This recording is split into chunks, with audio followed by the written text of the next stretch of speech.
Oi, belezinha, tudo certo com você? Esse vídeo, ele é um corte da Universidade Federal do Rio Grande do Sul 2025. Se você quiser ver a prova inteira, o link tá na descrição, beleza?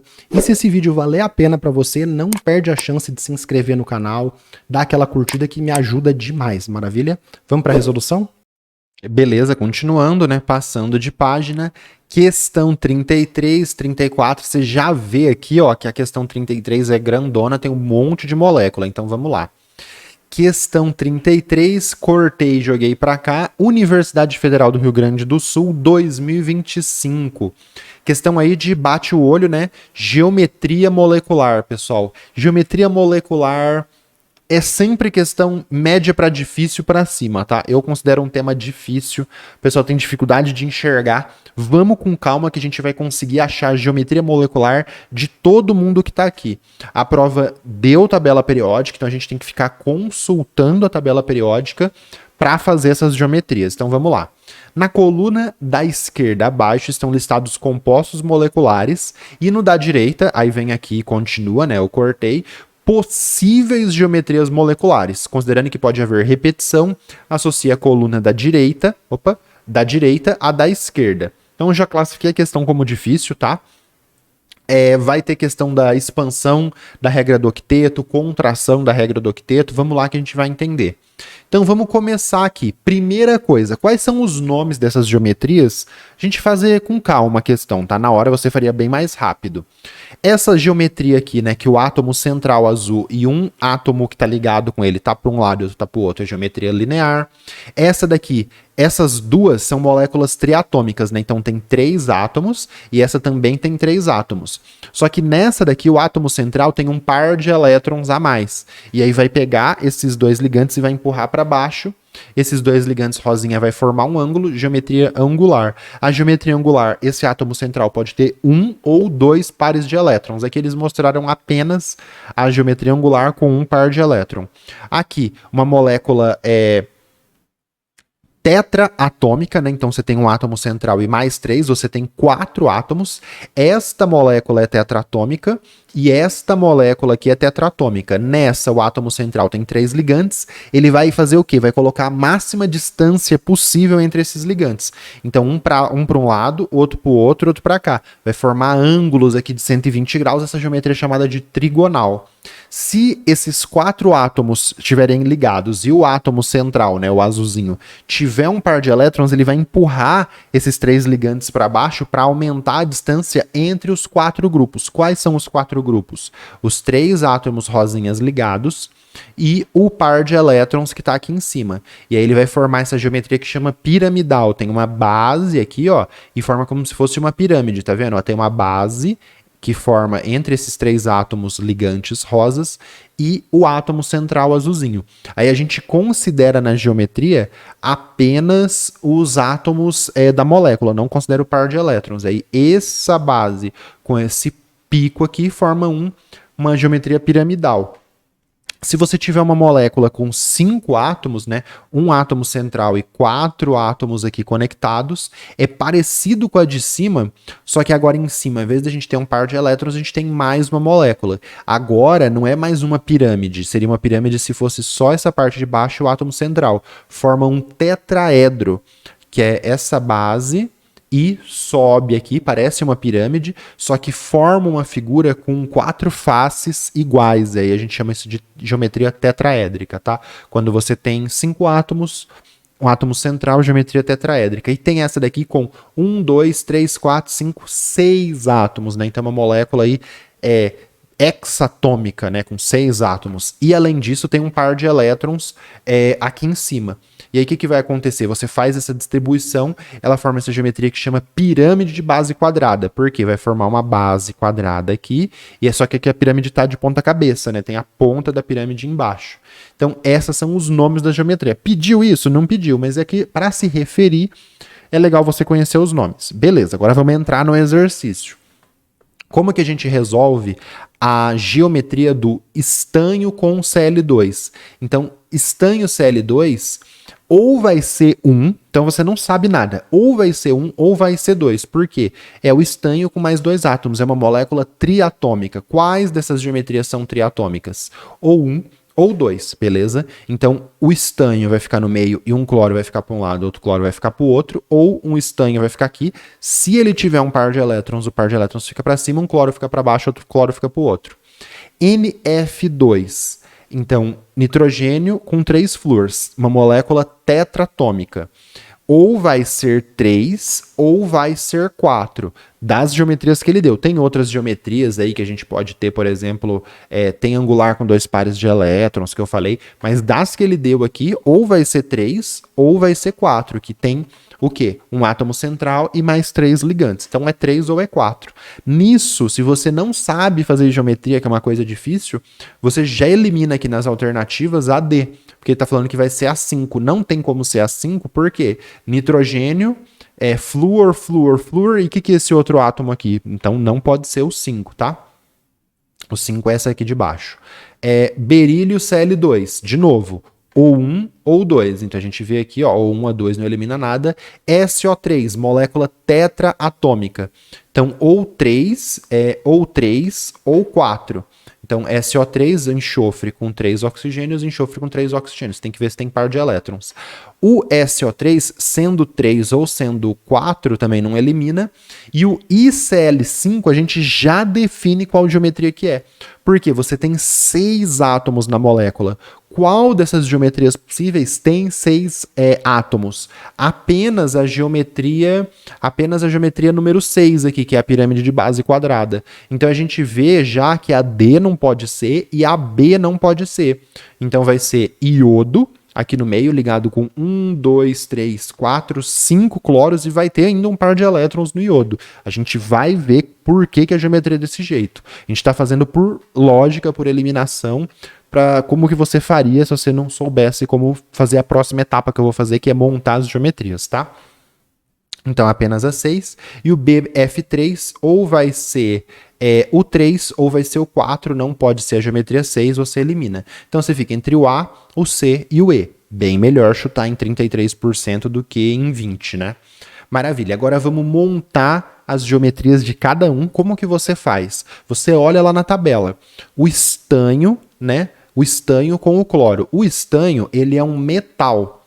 O estanho com o cloro, geralmente ele ia formar um composto iônico e tal. Mas em situações gasosas, você não precisa saber disso. É possível formar uma molécula de cloro com estanho. Você não ia saber disso, você só sabe que o estanho está ligado com o cloro. O estanho vai ser o átomo central. Ele tem 4 elétrons na sua camada de valência. Como que você sabe disso? Você olha, ó, vermelho, vou usar cores aqui, tá? Vermelho. Vermelho. O estanho está na família 14, que é a mesma família aqui do carbono. Então, todo mundo que está aqui tem 4 elétrons na camada de valência.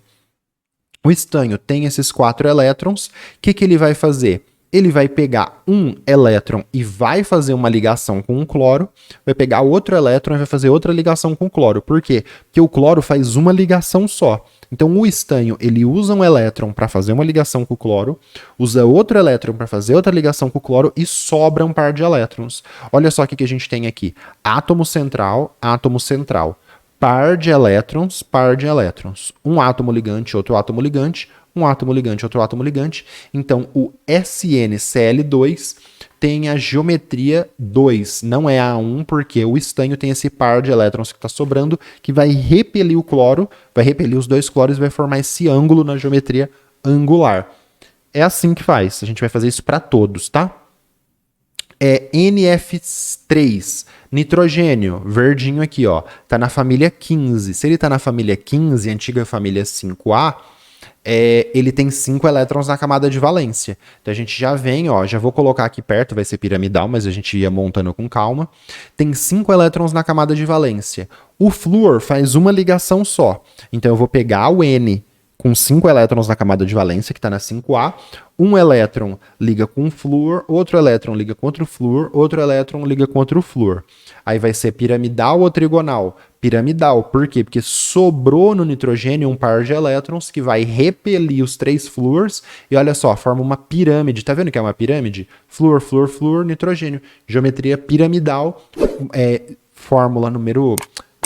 geometria número 4. Então, NF3, geometria 4.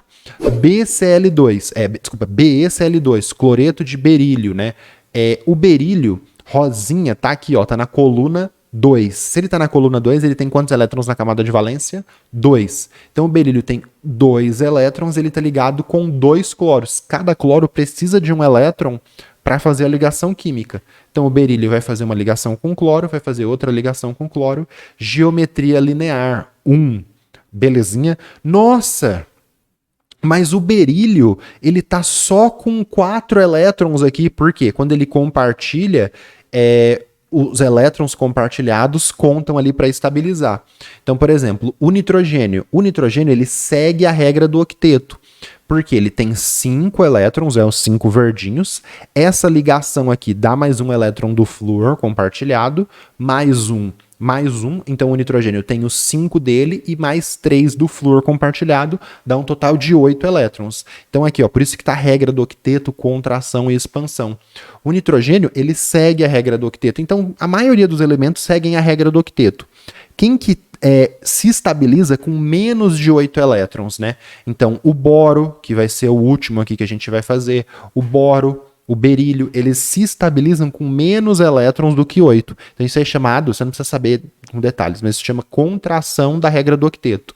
E aí a gente vai ter, por exemplo, o iodo, que vai ficar com mais elétrons ali na sua camada de valência, por compartilhamento, vai ficar com mais de 8 elétrons na camada de valência. Isso chama expansão da regra do octeto. Beleza? Tranquilo? Então o berílio aqui ele tem 2, mais um de cada cloro, ele está com 4. Nossa, ele se estabilizou com 4? Sim, se estabilizou com 4. E o estanho tem 4, mais um, mais outro, 6. Ah, mas ele está aqui. Gente, tem as exceções, tá? A regra do octeto, ela dá para a maioria, dá certo para a maioria das moléculas, mas vai ter exceções. SO3, mais um aí que vai dar diferente aí pra gente, ó.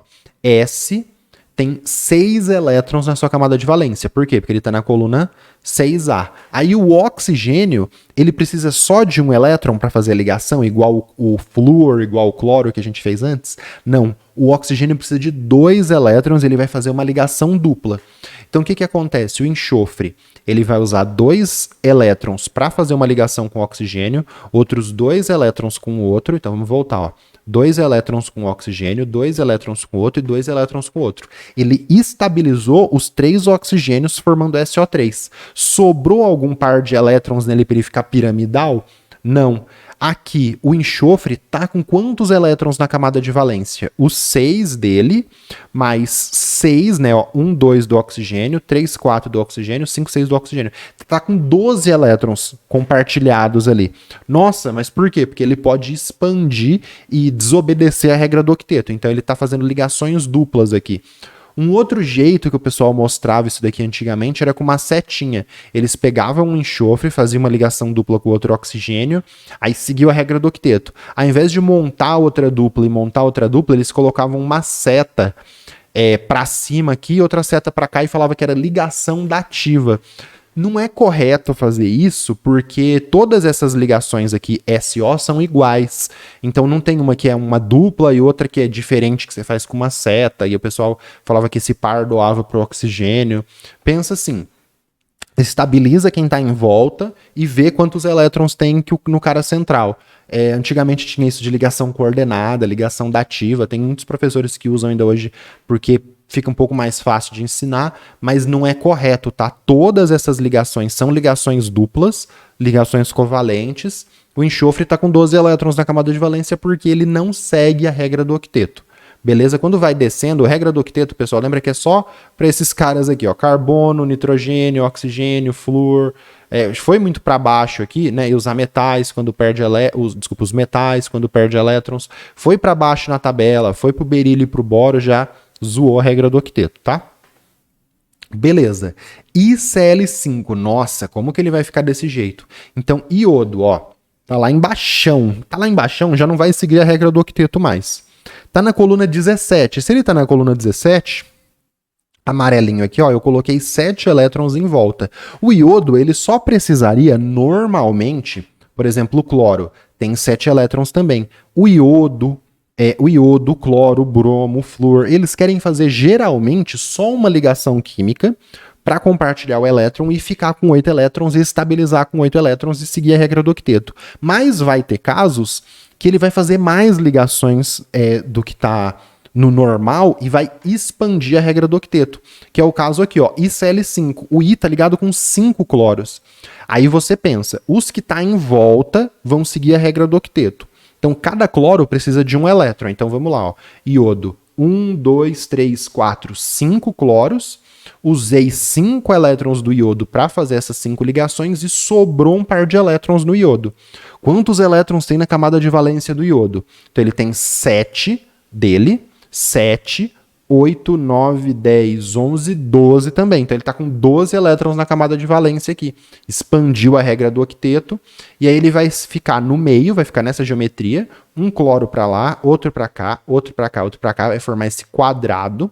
Um cloro vai ficar para baixo, vai formar essa base quadrada e vai formar uma pirâmide de base quadrada. E em cima vai ficar esse par de elétrons. Qual que é a geometria? 6. Só poderia ser a 6 pelo número de átomos, tá bom? A gente fez rápido a questão ali, mais ou menos, né? Por chute e tal. Agora a gente está estudando, então tenha paciência aí.